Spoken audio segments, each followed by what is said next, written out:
सबको नमस्कार। कोरोना में जैसे मैंने रोज़ जब मैं प्रेस कॉन्फ्रेंस करता हूँ मैं बताता हूँ कि हमारे जो एफ़र्ट्स हैं वो दो दिशा में हैं। एक तो ये कि कोरोना को फैलने से किस तरह से रोका जाए, उसमें हम सोशल डिस्टेंसिंग कर रहे हैं और कई सारे और लॉकडाउन चल रहा है, कई सारे मेजर्स लिए गए हैं।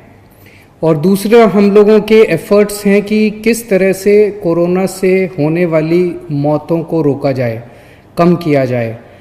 कोरोना अगर किसी को हो भी जाए तो अस्पताल में जाए, अपना इलाज कराए और खुशी खुशी अपने घर लौट आए। ये हमारा हमेशा एफ़र्ट है।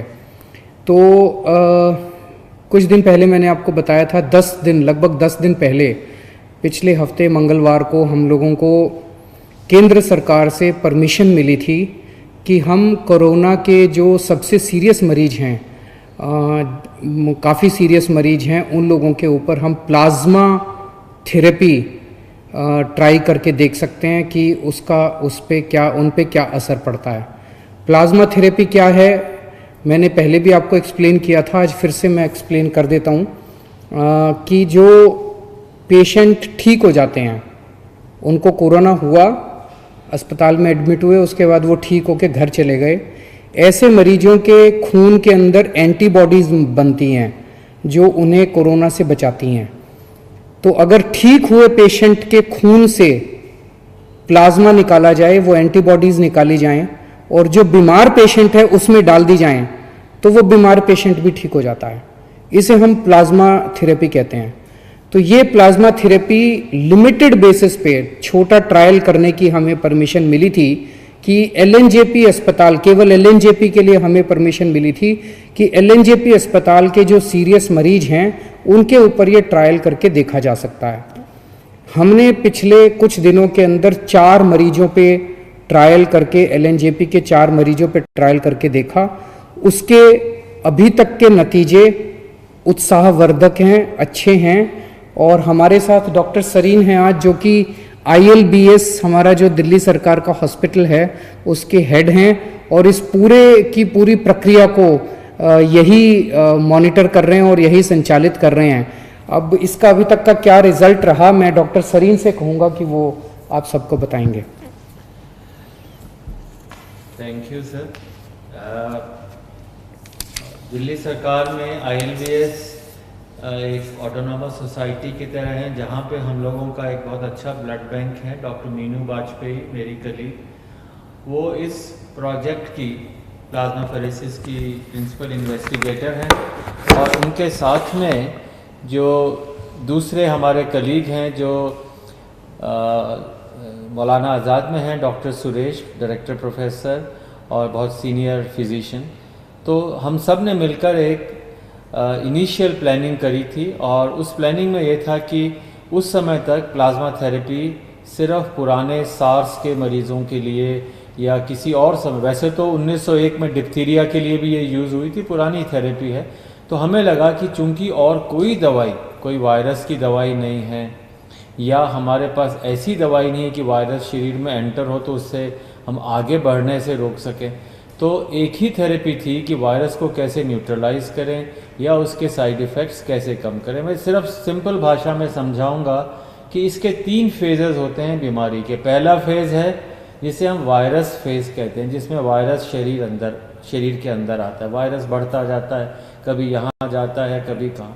सेकेंड फेज़ होता है जिसे पल्मोनरी फेज़ कहते हैं, जिसमें लंग के अंदर इंजरीज आने लग जाती है और उसके कारण उसको ब्रीदिंग की डिफ़िकल्टी, सांस की डिफ़िकल्टी। और थर्ड फेज़ जो होता है जिसमें साइटोकाइन रिलीज़ होते हैं, मतलब शरीर ऐसे सारे चीज़ें प्रोड्यूस करता है कि वायरस को अपन मार सके।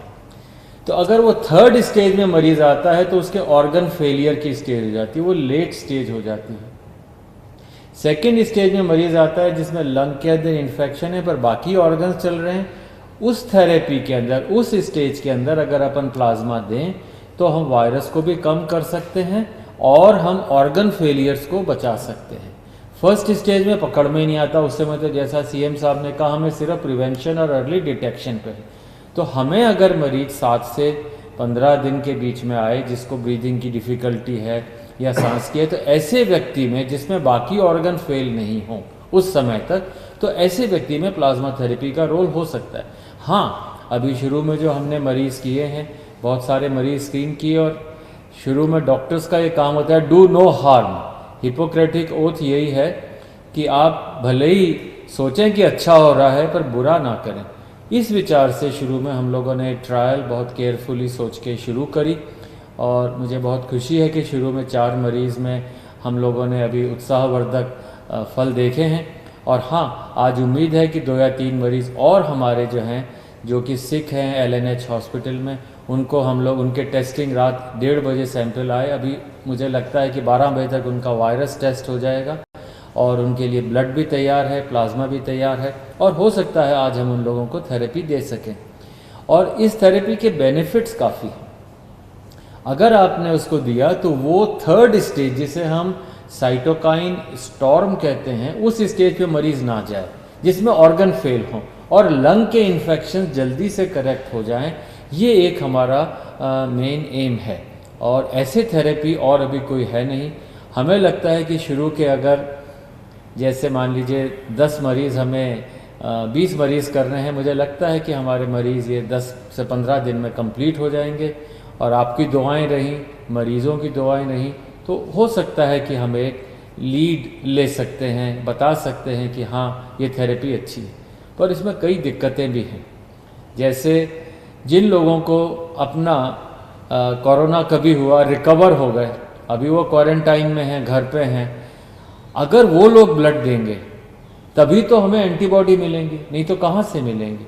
तो इस समय हमें उन लोगों की ज़रूरत है कि अपनी देशभक्ति दिखाएं। ये बताएं, जैसे थोड़े दिन पहले एक लड़का था बिल्कुल यंग, और वो आया रात को 1-1:30 बजे, और हमें लगा कि इसी तरह प्लाज्मा मिल जाए, पर उसको पूरे दिन के बाद प्लाज्मा नहीं मिला, और वो अगले दिन सुबह 4 बजे, हमें 7 बजे प्लाज्मा मिला, 4 बजे वो हमें छोड़ के चला गया। तो दिन भर मैं डिप्रेस होता रहा, पूरी टीम डिप्रेस हो गई कि क्या हमारे यहाँ ऐसे लोग नहीं हैं जो कि अदरवाइज ऑल राइट हैं और घर पे हैं, और जिनके अंदर रिकवर हो गए हैं कोरोना से, तो भाई अपना ब्लड दे। ये ब्लड डोनेशन भी नहीं है, ये मान के चलिए, जैसे CM साहब ने बताया कि ये ब्लड डोनेशन नहीं है। जैसे मैं ब्लड देने जाऊँ, मैंने 50-60 बार ब्लड दे दिया, कोई भी मरीज़ ट्रांसप्लांट का होता, कोई बीमार होता, सबसे पहले जाके सुबह 8 बजे हम ब्लड दे देते थे। ब्लड देने के बाद हमें 3 महीने वेट करना पड़ता है दोबारा देने के लिए। पर प्लाज्मा के अंदर, उसमें जैसे आपने कभी देखा हो डेंगू के लिए, भाई मेरे प्लेटलेट निकाल लो, बाकी ब्लड वापस अंदर आ जाता है। तो उसी तरीके से प्लाज्मा फरेसिस में एक मशीन होती है, खून उसमें से जाता है, सिर्फ थोड़ा सा एंटीबॉडी प्लाज्मा लिया जाता है, बाकी खून वापस आ जाता है, कोई कमज़ोरी नहीं, वीकनेस नहीं। और आप चाहें, मतलब अगर हिम्मत है तो 10 दिन में फिर दे सकते हैं ब्लड, तो 3 महीने तक नहीं दे सकते। दूसरी एक बात है कि अगर आप ब्लड देते हैं तो आपकी बोन मैरो स्टिमुलेट होती है, नया ब्लड बनता है, you feel younger, it is a longevity के लिए ब्लड डोनेशन एक बहुत अच्छा माध्यम है। और फिर हमारी जिम्मेदारी है कि डोनर को नुकसान ना हो, मतलब पहले उसका हीमोग्लोबिन चेक होता है, वेट है, उसकी वेन्स हैं, कोई सिम्टम्स नहीं है, पूरा चेक करके डोनर की सुरक्षा ज़्यादा ज़रूरी है। फिर ऐसे व्यक्ति अगर डोनेट करेगा, और फिर हम पूरा ध्यान रखते हैं, तो मैं चाहूँगा कि आपसे अपील भी करूँगा, और हमारे पॉलिटिकल चीफ से अपील करवाऊँगा कि आप लोग दिल्ली में आगे आएँ। अगर हम ये डोनेशंस 2 दिन में कर दें तो मुझे लगता है कि हम सारे मरीज़ बहुत हैं, अभी भी कम से कम 2 दर्जन मरीज़ हैं LNH में जिनको हो सकता है ज़रूरत हो। तो आप लोग अगर आएँ, हमें डोनेशन दें, हम मरीज़ के ऊपर पूरी जी जान से, हमारी टीम जो है पूरी जी जान से लग कर के उनको सुपरवाइज़ करेगी, उनको प्लाज्मा या जो भी देना है देगी, हो सकता है वो ठीक हो जाए। और प्लाज्मा थेरेपी का एक और एडवांटेज है, इसमें ऐसा खर्चा नहीं। आप जैसे विदेश से दवाई मंगाए, रेमडेसिविर है, ये इतनी एक्सपेंसिव मेडिसिन है, हम लोग अफोर्ड नहीं कर सकते, कंट्री अफोर्ड नहीं कर सकता। तो इसलिए plasma therapy comparatively almost inexpensive है। तो मुझे लगता है, और नेक्स्ट 10 दिन में मुझे लगता है अगली बार फिर हम बेटर रिजल्ट्स बता पाएंगे। सर अभी जो 4 हुए हैं उनके अगर आप रिजल्ट्स बता सकें। सर अभी जो 4 हैं, आपने मुझे पूछा, अच्छी खबर ये है कि उनमें से हो सकता है 2 आज या कल तक अस्पताल से जाने लायक हो जाएं, बल्कि उठ के बैठ के नाश्ता कर रहे हैं। वही आदमी जो वेंटिलेटर पे जाने की स्थिति में हो सकता था, वो बेटर है और छुट्टी मिलने के आसार हैं। इस हफ्ते के अंदर छुट्टी मिल जाए ऐसी उम्मीद है। और बाकी 2 जिनको चढ़ा है वो अभी तक कोई रिएक्शन नहीं। प्लाज्मा में रिएक्शन हो सकती है, जैसे आप किसी को ब्लड चढ़ाएं तो किसी को भी ब्लड से रिएक्शन होती, उससे ज़्यादा रिएक्शन नहीं हो सकती, और वो भी नज़र रखते हैं। तो अभी तक चारों बहुत अच्छे हैं, और एक को आज सुबह 1:30 बजे ख़त्म हुआ प्लाज्मा, वो भी ठीक है।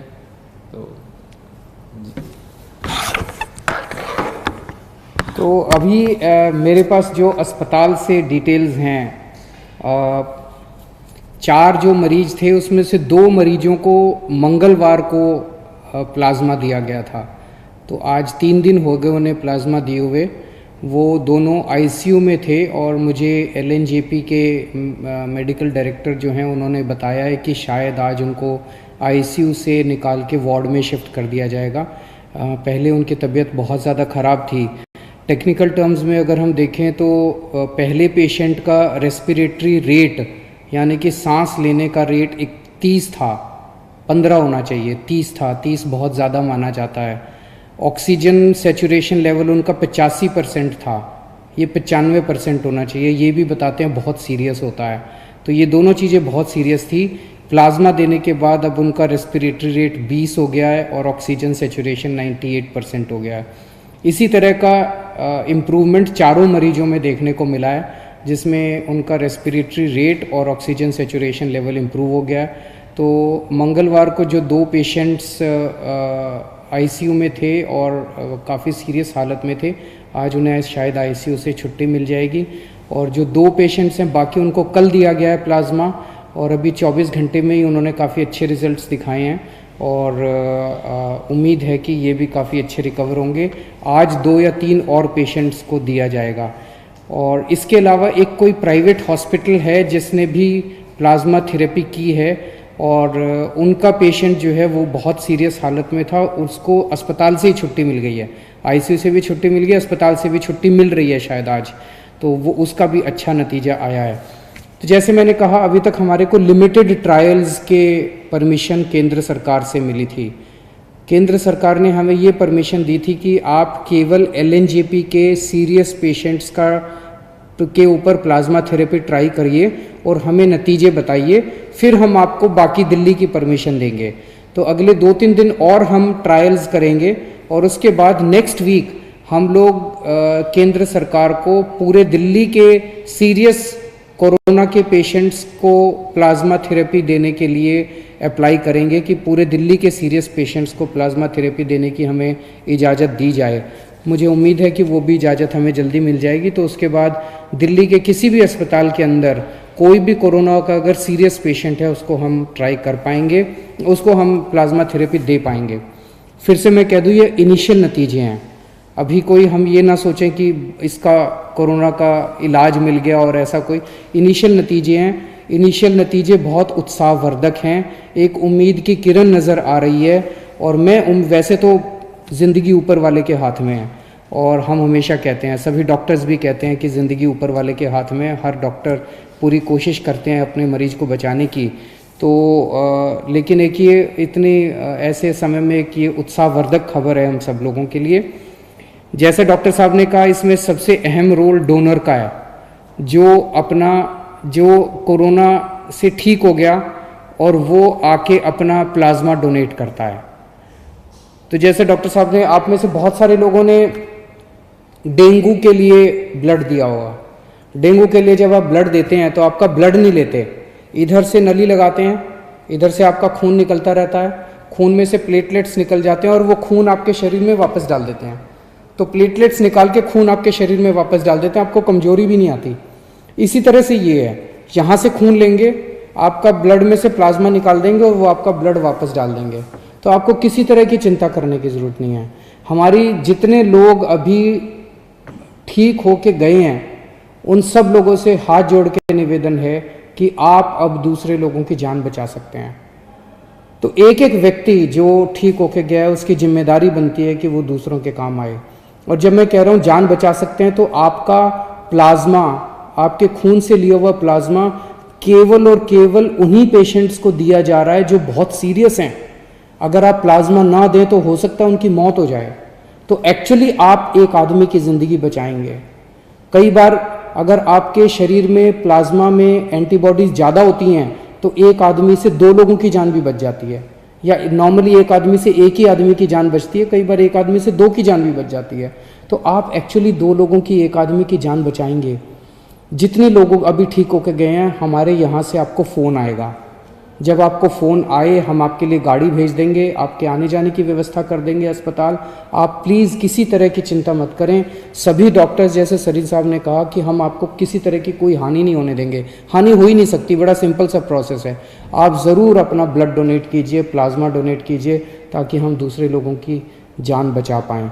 तो मुझे लगता है ये हम सब लोगों के लिए एक बहुत अच्छी खबर है, और मैं उम्मीद करता हूँ कि कोरोना जल्दी से जल्दी ख़त्म हो, कम से कम फैले, और कुछ हो ना हो, कम से कम इसके कोरोना की वजह से मौत नहीं होनी चाहिए किसी की भी। हमारा पूरा प्रयास है इस दिशा में। बहुत बहुत शुक्रिया। Thank you.